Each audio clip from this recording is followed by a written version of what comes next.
I never was the person who's like, I'm unemployable. I got to be my own boss. I want the freedom. Yeah. I was never that guy. I'd actually never wanted to be an entrepreneur or business owner or a marketer. I'd always just wanted to be a pastor. But I was always the person of like, I can't be constrained. Like I got to be allowed to build. My first job in marketing was when I was 16 years old. Before that, I sweeped a warehouse and did some construction. I think our agency went from 0 to 118K in monthly recurring revenue in like 86 days. It was just rapid growth. Impressive. And at the end of it, we were doing 2.3 million a month in revenue. Well, I guess I'm an entrepreneur now,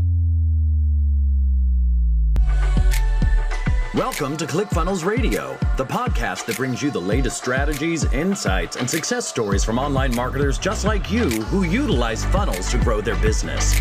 Our mission is simple: to help you unleash the true potential of your online business by harnessing the power of funnels. Join us every week as we bring you exclusive interviews and thought-provoking discussions that will revolutionize the way you approach online marketing. Here are your hosts, Chris Cameron and Ben Harris. All right, everybody, welcome back to ClickFunnels Radio, episode 704. We've been here for 704, these bad boys, and we've got a guest that I know you guys are going to love today. And before we get into that, I need to give my man, Chris Cameron, the mic as the co-host. Chris, what's up, dude? Oh, hey, Ben. What's up? Good to see you. And we've got a guest that is, at this point in his career, an absolute mogul in the paid media space, probably the smartest walking, talking human in terms of the persuasion of the written word. Someone that has worked for amazing companies in this industry. We'll let him get into that. He's learned from some amazing people, and now he's teaching amazing things. And super excited to welcome Ashton Shanks to ClickFunnels Radio. Ashton, how are you, man? Wow. What an intro, bro. I don't know if I've ever been called a mogul before. I was going to ask that. I saw your eyebrows kind of go up like mogul. Hey. Yeah, I had to go back deep to pull that one. It's going on the Instagram bio. It's in my LinkedIn. That's right. That's awesome, man. Yeah, super excited and honored to have you on here to share a lot about what you've learned and kind of what's gotten you to this point.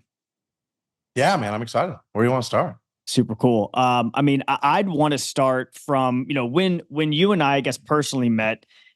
I remember you telling stories about packaging eBay orders after high school or middle school or something like that. But I don't remember. I guess I asked that selfishly because I don't remember it fully, but start from the beginning, man.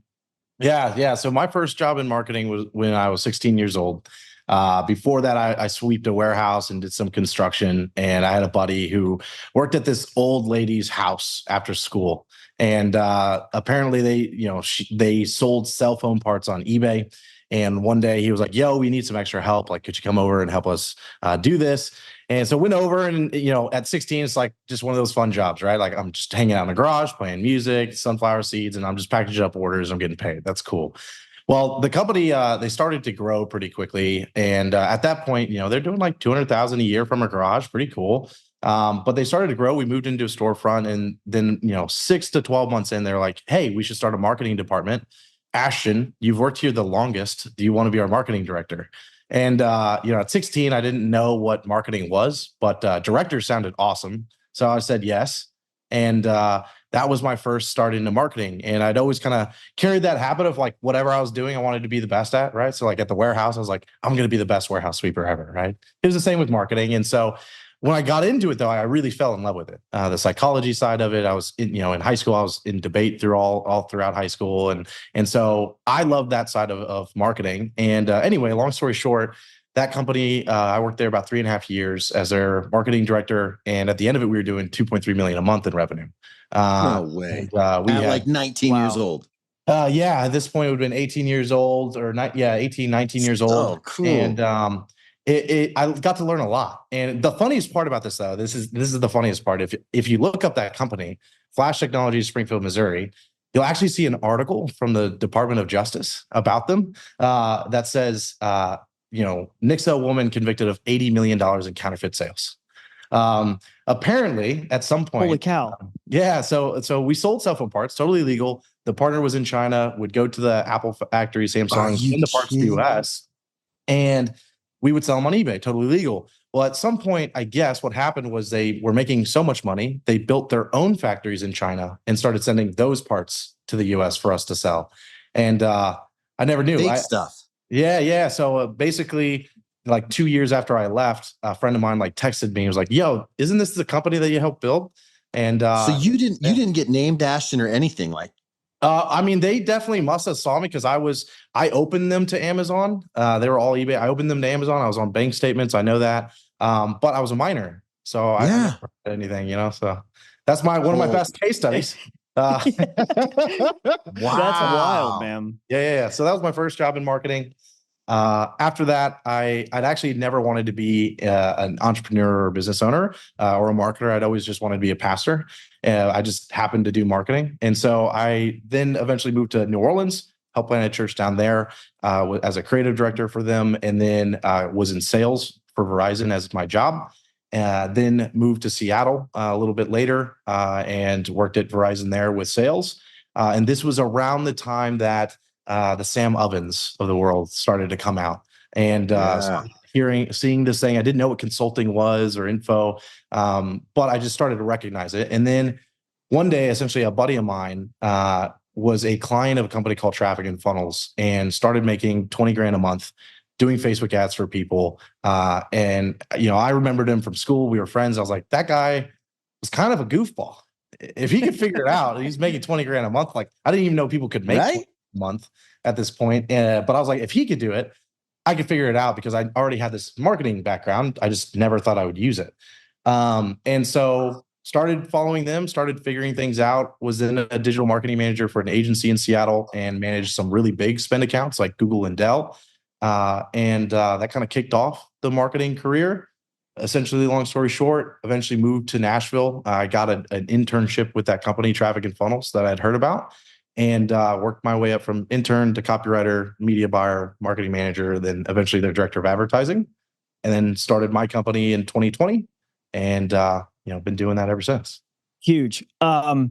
Even out of curiosity, because you just kind of like dropped some massive bombs and then just sort of like, oh yeah, and then that happened and we scaled up to 2 million, and that was that.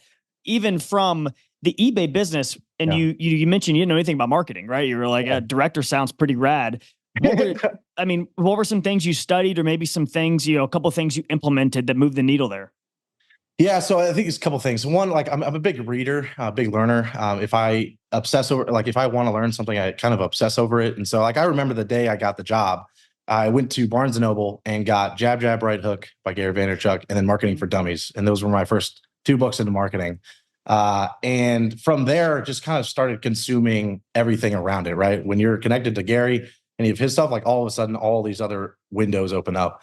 But I think the biggest thing that I did there was a couple things. The main one was opening Amazon. I went to them and was like, I think this Amazon thing's going to be a big. At the time, Amazon really wasn't around. Everyone just used eBay, and I was like, but I think Amazon could be a big deal. And they're like, no, that's a bad idea. Like, we're doing well. We have all these stores. I was like, you know what? Let me build it myself. Like, I'll do all the orders. I'll do all customer service. Like, let me just build it and let's see what happens. And eventually that was doing 1.8 million a month by itself. So I think that, strategic things like that. But then really on the marketing side, the funniest part was kind of like more outbound relationship building. I just started building relationships with other wholesalers rather than just the repair shops, which is where we were originally all targeting, was like repair shops who needed parts. But I was like, well, if we could get prices cheaper than other wholesalers could get, we could go to them and they would buy in a lot more quantities. And so that was probably the next biggest strategic move I made. Wow. What's wild is a lot of times you listen to these different stories, and being an entrepreneur, like inside somebody else's company, often leads to that entrepreneurial journey, right? Yeah. And you see this opportunity in Amazon and you're like, hey, well, I'm just going to go do it myself. I think so many people, if they're working for somebody, they wait to get promoted, or they wait to get a raise, or they wait to do all this stuff instead of like, I see an opportunity and I'm going to go do it. Was that one of the biggest reasons that you became an entrepreneur? Were you able to kind of cut some of your teeth as an entrepreneur first? Yeah, it's interesting, right? Because I never was the person who's like, I'm unemployable. I got to be my own boss. I want the freedom. Yeah. I was never that guy. I've always been a great employee, and I knew what it was to serve, and I worked hard, but I was always the person of like, I can't be constrained. Like, I got to be allowed to build. And I was just very fortunate from a young age, especially in that first company, where honestly, they were making more money than they knew what to do with, and maybe not great fiduciaries of that money. But it was like anytime this 17-year-old Ashton had an idea, they're like, let's try it. Why not? And so I really got the chance of just like, I can come up with great ideas and try and see how it goes. So that was really lucky for me. I only became an entrepreneur kind of almost out of necessity. When I was working at Traffic and Funnels as their director of advertising, was in Nashville. My family lived in Missouri and had some family having some health issues. And so I needed to move back to Missouri to be around them. And so I had to transition out. And by that time, I just had developed, I guess, enough of a reputation for what I could do that really it was just like an instant inflow of clients. I think our agency went from 0 to 118K in monthly recurring revenue in like 86 days. It was just rapid growth. Impressive. So it was kind of like at that point, it's like, well, I guess I'm an entrepreneur now. Like I guess I'm going to just do this thing. When you decided to leave Traffic and Funnels to form Heman, was there a moment you're like, I can't do this anymore? You mentioned you never wanted to do that, or you're a great employee. What was that tipping point like for you? To decide to transition out. At that point, it was family matters. At the end of the day, like you can look back on life and family and relationships is going to be the thing that like you're going to wish you prioritized. And so I think by that time, it was like I kind of knew that I would be fine. I'd make enough to pay my bills and that I could figure anything out. Give me a month and I could probably figure something out. And so I think it was just more of a family's more important and I don't really know what's going to happen, but I got to make this decision. That's amazing. That's awesome. You've now though moved into doing stuff with Eddie. You got bad marketing. Like what was the transition like to this now? What made you say, okay, wait a minute. There's another agency out here that's doing great. And you guys kind of decided to merge. You want to talk about that a little bit? Like, what are the things that led up to that? Yeah. So, Eddie and I had known each other for quite some time. Eddie's the owner of an agency. His old agency was called 4Media. And we met, maybe four years ago at a mastermind and just kind of kicked it off real quick. We could tell we liked, the way each other operated. I could tell how much excellence and conviction he had in the business. And then really, 4Media was really well known for content and retention, email, and they're really, really good at it. And we, at my agency, Heman, we were really known for advertising, media buying, copywriting. And so there was a lot of times where we would have a client that would be using us for media buying and ads, but would be using them for like content or using them for email. Gotcha. And so our teams would work together quite a bit. And then 3 years ago, we started a mastermind together called Agency Founders. Basically, me and Eddie go to events all the time. And honestly, we're just really disappointed in most events, especially in the agency world, where it felt like everyone was just teaching people how to get more calls on their calendar and close more sales. But no one was training anyone how to actually build a business, like culture and hiring and HR and operations. And so we decided to put together a mastermind and started that 3 years ago. And so we'd been business partners on that for 3 years. Gotcha. And then essentially last year, long story short, we'd always kind of talked about merging someday in the future when we wanted to exit. But there was a situation that came up where essentially they had to rebrand their name. And he came to me and was like, we've always kind of talked about doing this. We're going to have to rebrand our name. And so if we were to ever do a merger, now would actually kind of be the perfect time. And so when we looked at scaling and getting to exit and going, okay, we really wanted to build a $100 million valuation. The things that we would have to individually build in our companies to get there, the other company had. What we did not have, Eddie had, and what they didn't have, we had. And so we spent about 7 months really digging in. And it was just kind of one of those things of like, there's no reason we shouldn't be doing this. Hey, while you're enjoying this, I want you to check out something else we've been working on real quick. Why don't you let me invest? No. 5%. Nope. 6%. That's my final offer. No. Oh, you want to play possum on me? How about 8%? What? Take one marker. Sign up for the first Funnel Way Challenge today and learn how to launch your business without any investors.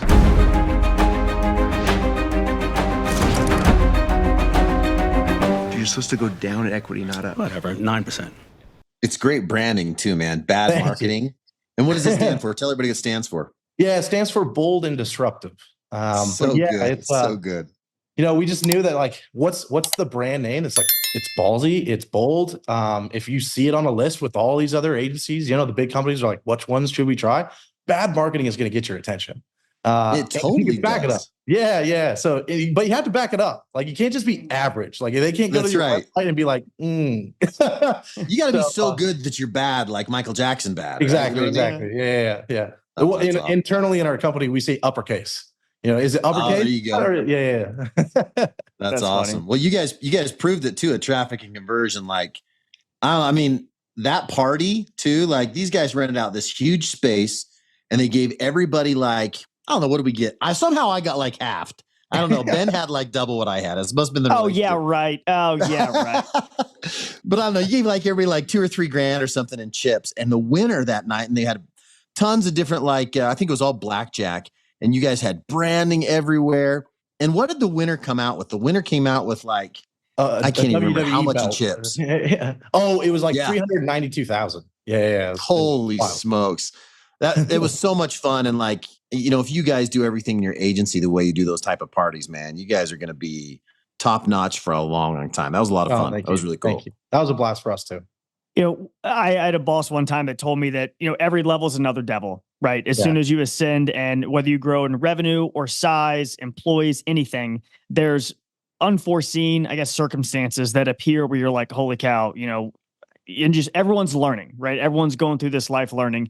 Yeah. Since this merger, has there been anything that has sort of come up or presented itself that you're like, well, I didn't see this thing coming. Let's go ahead and, keep on growing? Yeah, it's a great question.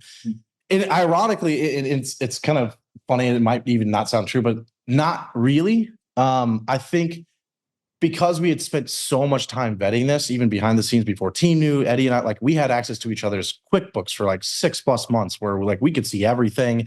And I'd known their team so much. And because we had been doing these agency founders events, like, we knew their teams really well. They knew us really well.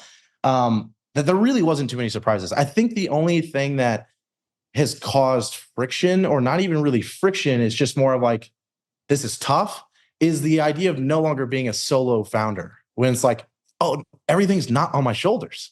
Oh, it's so funny because me and Eddie are so used to like whatever it takes to get it done, right? And so now having the conversations of where we've got to check each other because we have our individual focuses and going, yo, you don't actually need to do that. I got that. Like, let me take care of that problem.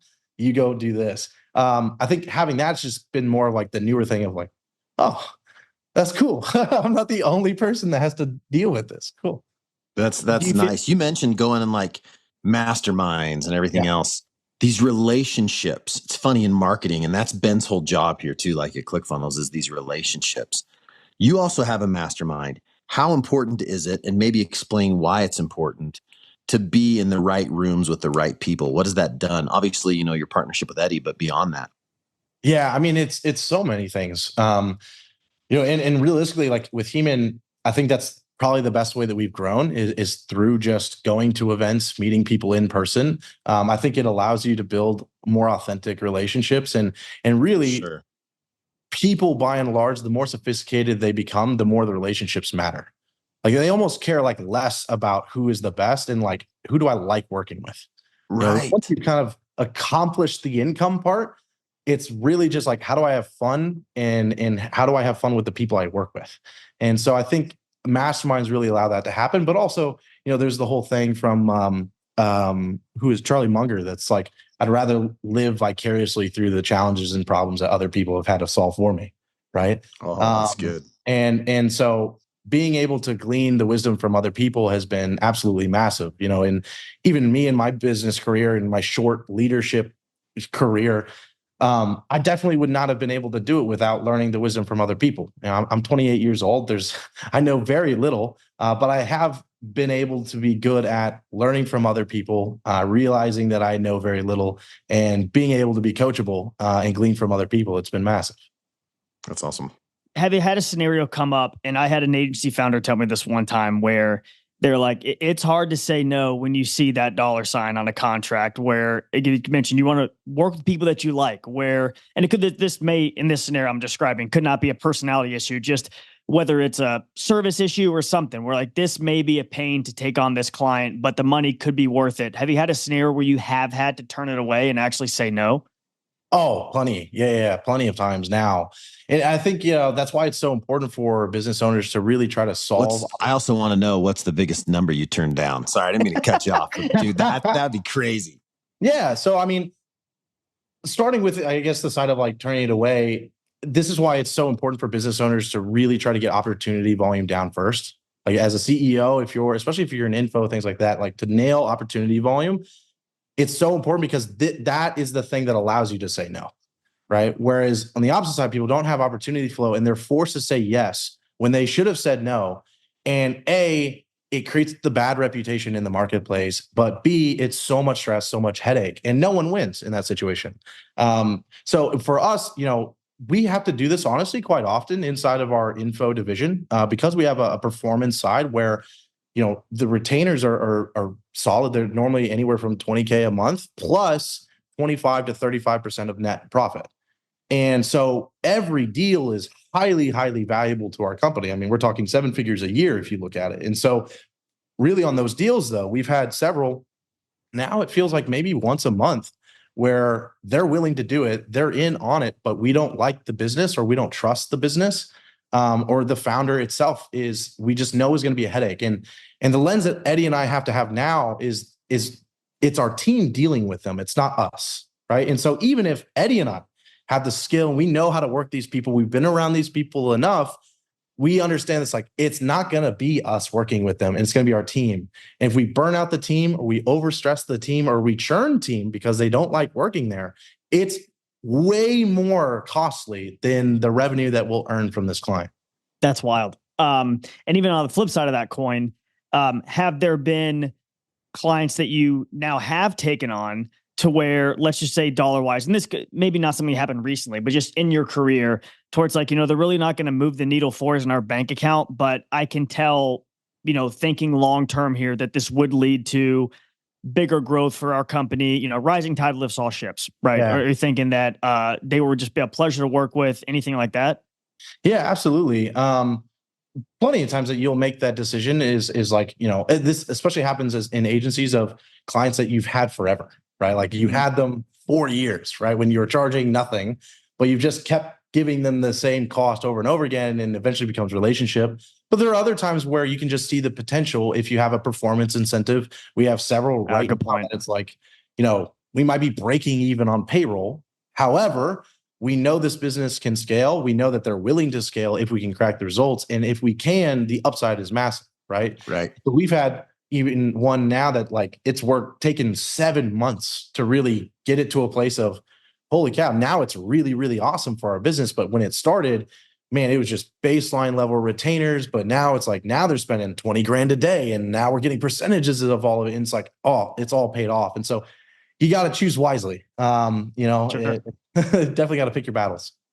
What, Chris, you have anything? Because I'm going to keep going. I've got some questions firing in my head. No, go for it, man. I'm enjoying all this too. Yeah. I mean, one thing I want to know at some point too, is it's easy to talk about successes. It's easy to talk about what we're so excited about now and how everything is going. But I also want to get a little bit vulnerable. Like, of course, what's tough right now? You have all this experience, media buying, everything. Eddie has all this experience. You guys have come together. What's the hardest thing for you right now? Like, what are you struggling with? And that you're really just trying to what hurdle are you trying to get over? I think I've recently just come out of a very difficult season. And I think now it's honestly felt much lighter and feels good. I think if I had to say the biggest thing I'm working on right now is just more of it's a transitional period as a CEO for me, like the CEO life cycle, to go from, realistically, like we had Heman Media and it was an 8-figure company, but it was, 40 people. And now after the merger, it's like we're 180 people and we're going to put 22 million this year. And so big difference. How I have to show up and operate as a CEO is very different. And probably a lot of people get this of when you transition from that, you built the business because you're a really hard worker. You're really good at what you do and you worked all the time. You solve problems. But now when you're in a position like me now, where the baseline level of the company is 4 layers deep, I can't be just the guy who fixes things because he works hard. It's very smart. I have to know how to activate people. I have to know how to think long-term and efficiency. Position people in the right spot, Exactly. Yeah. And patience, which is not something I'm normally great at. And so I think right now that's kind of the biggest thing of going, all right, we're trying to build this company to here over the next year. What does that CEO have to look like? And the weird things is battling even things of like some days I feel lazy because I'm not grinding. I've had meetings and I consulted and I reviewed things and that's it. But that's exactly what I'm supposed to be doing. You know, it's interesting. It's a great answer, man. That's a great answer. And it's vulnerable too. Like, it's very real. People need to hear more of that, of the entrepreneurial journey. Like, especially on podcasts like this, we talk about, oh, you did this. It's awesome. Cool. But, you know, we try to focus on, it's not always roses. So that's awesome. Yeah. Well, this is a basket of roses compared to my last 2 years. So this is good. Yeah. What do you feel like is going to be a tough transition for you 12 months down the road as you guys continue to grow again and expand, grow employees and size wise? Do you foresee anything that could be another lever of growth for you? I think so. We're working a lot in acquisitions for our growth plan. A, because it's what I love, but B, because we are fortunate now to where opportunities, great opportunities are falling into our laps pretty consistently. And so I know that my next biggest hurdle is that there's probably much I still have to learn in those worlds.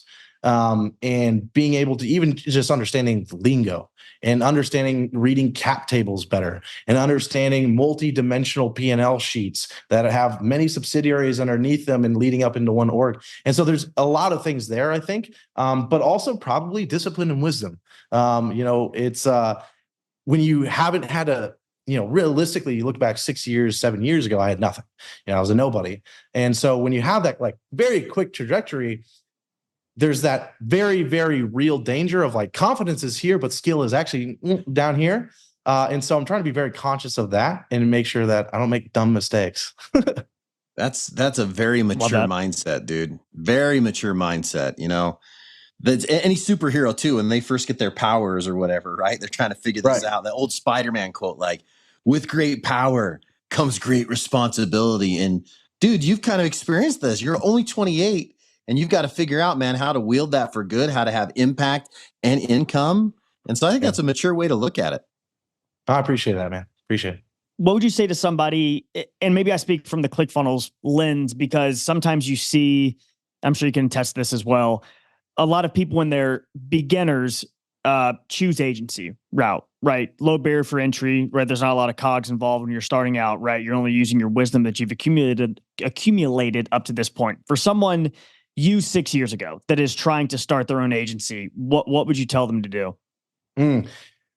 Very, very much figure out what you actually want to build. I think one of the things that when I started He-Man, I started building the company I knew how to build, but what I found out maybe a year and a half later was like I wasn't building the company I actually wanted to build.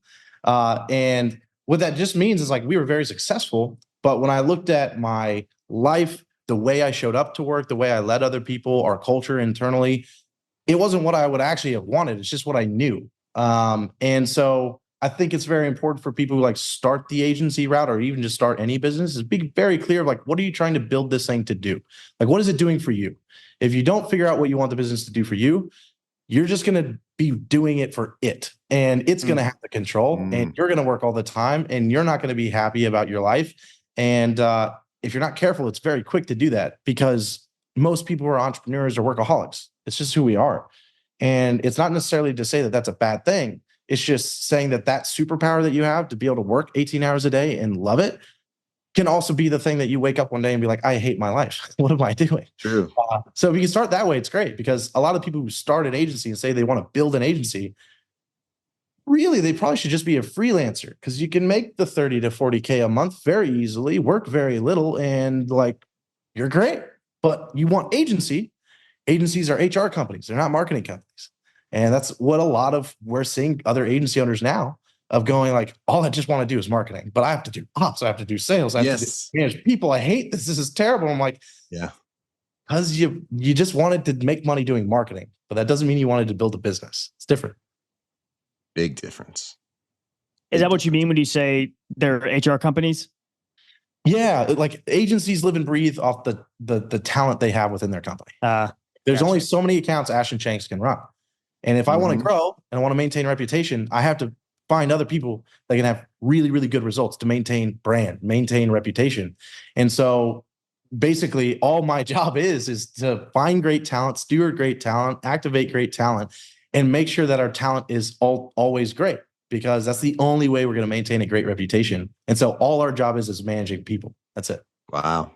One question would be, you see these trends come and go, right? You see NFTs, you see Bitcoin's coming back a little bit, all these like buzz things, AI, like, is there anything that you guys are leaning into right now that you think is the future? And you're like, okay, we're going to now go all in on this. Anything in particular? As a marketing agency, I think it's kind of for a couple different purposes. So on the first side, let's say for clients, for what is our competitive advantage? It's very much data. We just know the more data we can acquire, whether like in December, we put it in a decent investment into a software company that has a ton of data, and they're an email-based company that we know will A, serve our clients really, really well, but B, will actually become eventually a client acquisition system. But the thing that we loved about it was how much data it collected and the future potential of what that does for us, not only evaluation-wise as a company, but also just what we can do for clients is massive. And so how do you actually separate yourself from just a service company, just a company that does email or does ads or whatever? What can you actually bring tangibly to the market that's like, it's separate, it's competitive advantage? And data, when it comes to marketing, is like the thing. So it doesn't lie. If you acquire data, then it's huge. I think the other thing is naturally for just promoting is just content. We're so all in on content and developing as much as we can there. I think Eddie he's way better at content than I am, which is one amazing reason why we merged, because he's just a natural. He's so good at it. And mine was like, how do I make the best product inside the company, our service? How do I make sure that we're providing the best services across the board? And so we have a really good partnership in that way. Love it. Are you guys diving into AI much? We do and don't, meaning we are always looking, we're always testing, but there's nothing that we're just like, this is it. Gotcha. Now, GPT has grown a lot. That's awesome. Naturally, like every business needs to be aware of AI. Like it will change every business, no matter who you are. I don't care. Like it just will. But right now, there's nothing that we're just like, this is everything. Outside of, we're doing a lot of like internal AI reporting, and can we have models being built and things like that, but nothing I would say that's like revolutionary. Yeah, I got it. So you mentioned at the beginning, you're an avid reader, love reading. You got to power rank your top 3 books in order, but you got to go from 3 to 1, right? Give us a teaser so we can wait for number 1, your favorite one. And you have to pick any category, doesn't have to be business related. Okay. 3 to 1. It was also on the spot for those listening and or watching. I'm trying to think of the number 1. It's like 2 and 3. I know number 1 is a toughie. I would say this. So number 3 is Rehearsing Death by Seneca. I would just say like you said last year, right? So that's fine. Yeah. So recently, top 3 be Rehearsing Death by Seneca. Number 2, number 2 would be Super Thinking. And then number 1 is The Creative Act. Why is that your number 1? I think in the past season I've had in my life, I think I've had a lot of identity rebuilding and shaping and shifting. And there's so much of my life so far that's just always been work, hard work, responsibility, very stoic about life and things like that. And over the last year and a half, I'd say I've really started like almost like rebuilding of like, again, this is the life I know how to build. Is it the life I actually want? And rediscovering, I think, a lot of even the parts that I remembered as a kid, like that was like me as a kid. And a lot of that is, being artistic and, loving to travel and, a lot of metacognition thinking. And so I think a lot of that has been shifting and molding to where The Creative Act was honestly a perfect book for me of really showing you like art and being in the moment and being present and how do you do this? And it's written very poetically, which is like perfect. And so I definitely know that one's been like the top in the last year for sure. Very cool. That's awesome, man. Yeah. Well, hey, if people wanted to learn more about you, find you like online, you want them to follow you on social, you want them to go to Bad Marketing, where's the best place for people to like get into your world? Yeah, so Instagram is probably a great place, at ashton.shanks. But then, of course, yeah, if you want to check out the crazy things we do at Bad Marketing, go to badmarketing.com or search us on Instagram at Bad Marketing or on YouTube at Bad Marketing. We got all of it. So just at Bad Marketing, you're going to find us. Perfect. Awesome. Well, yeah, we appreciate you coming on. I know we definitely do not take your time for granted, and we were super lucky to have you. Thank you so much, man. Oh, thanks, Ashton. My pleasure. Cheers.